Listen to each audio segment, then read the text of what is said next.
Brought to you by Agilus Diagnostics.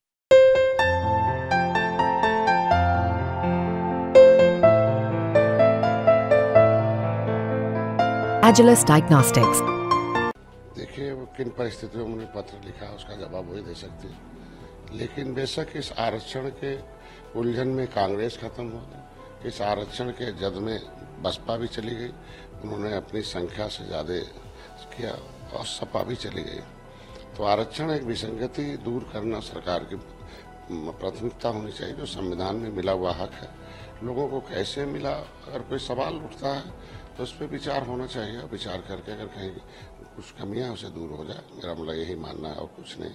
और आरक्षण को लेकर बवाल मचा हुआ है। जी हां, और इस बवाल की आग लगाई है अपना दल सोनेलाल के अध्यक्ष और मोदी सरकार में राज्य मंत्री अनुप्रिया पटेल ने। दरअसल अनुप्रिया पटेल ने लिखी एक चिट्ठी।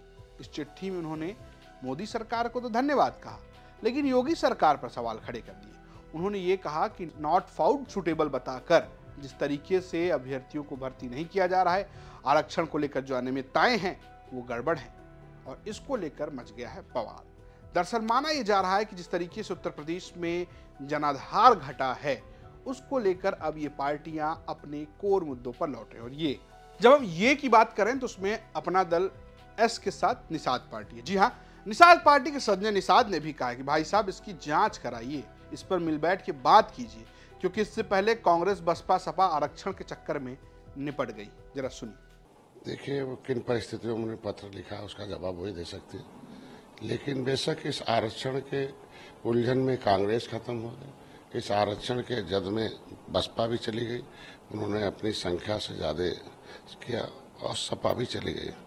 तो आरक्षण एक विसंगति दूर करना सरकार की प्राथमिकता होनी चाहिए। जो संविधान में मिला हुआ हक है, लोगों को कैसे मिला, अगर कोई सवाल उठता है तो उस पर विचार होना चाहिए। विचार करके अगर कहीं कुछ कमियां उसे दूर हो जाए, मेरा मतलब यही मानना है और कुछ नहीं। और पत्र नहीं, पहल की चर्चा पर होना चाहिए और चर्चा करके चर्चा पर ढेर सारे मुद्दे हल हो जाते हैं। क्योंकि जब सरकार के अंदर होते हैं तो चर्चा से ढेर सारी समस्याओं का समाधान सिस्टम से हो जाता है।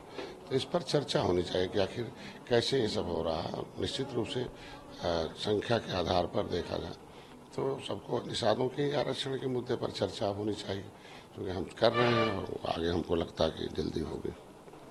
तो आरक्षण नहीं दिया, उनका हाल बहुत अच्छा नहीं रहा, जनता ने उनको इसका जवाब दिया है।